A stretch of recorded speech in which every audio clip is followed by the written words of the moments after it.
Johnson has gone back and Will Packwood has come in. Why did you want to do that? I felt we needed cover.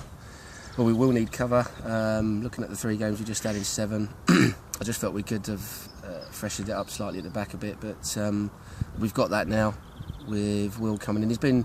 He was at the top of my list for the last few weeks, so just felt we needed to do that. The chairman said we could do it, so it made sense. I've had a lot of good reports, seen him a couple of times, and for a 21-year-old, he's he's got an old head. He's very intelligent boy and can read the game and will be a good asset for us.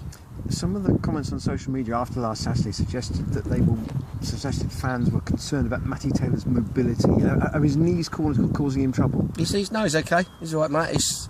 When you get to sort of early mid-30s, that's what happens. Your games do become tough. You have to look after yourself, which he does really well.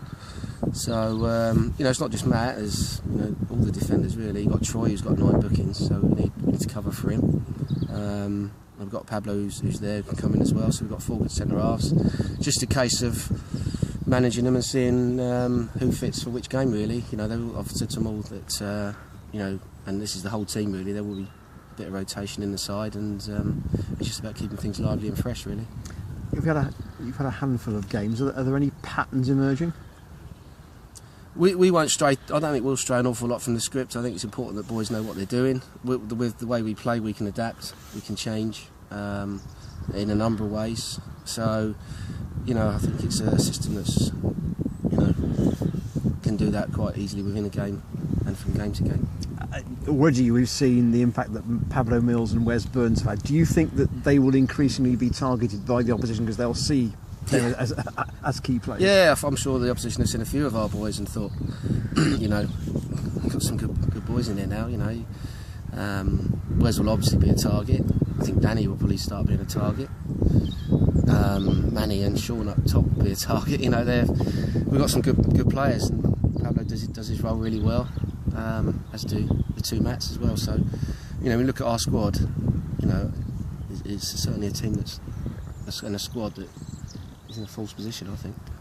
From the early part of the season, Cheltenham had a paucity of forwards. You've now got probably 5 to pick from. Is it about the blend now and working out? Yeah. What really works? Yeah, I think you could add Zach in that as well, 6 really, for a wide position. And I think it's like for like really, it's just they can fit. You probably got two for each position really across the front, so they can all do a similar job.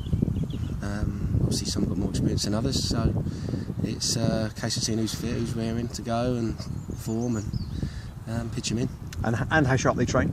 Yeah, training's a big part of it. Yeah, I've said to the boys, train well, you'll force me hand, which Manny did last week. Darrell's played and trained really well, and he's been unfortunate not to be in.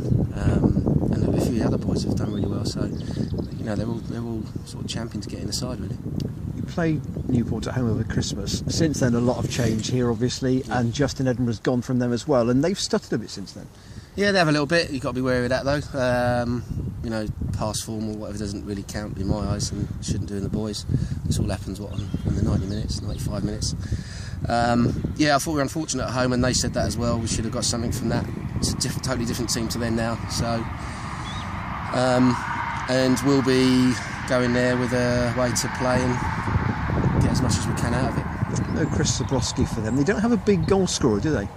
No, they have lacked in that sort of department, but always a worry when you say things like that. They come back to bite you, so I'm not going to say too much. I know Jimmy really well and Wayne, so I know they'll have them going at us. You had a day at the races on Tuesday. Was that important just to increase the sort of the spirit that you're trying to generate? Always. We always did it in the past. I don't see how it can be a negative. The boys will manage themselves away from it as well. So. We always did it, and I always thought it was a good thing to do. You have to create relationships away from the pitch as well as you do to create them on the pitch. The two won't just happen. You have to work at it, and that's what we're trying to keep doing. Great. Do you think is it just about fine tuning now? You've got that sort of system in place, and I think Craig said last week it's just about sort of fine tuning the roles and responsibilities in that. Yeah, I'll keep hammering the same points, and. Once, I think they've stuck really with most of them anyway now, and it's about the same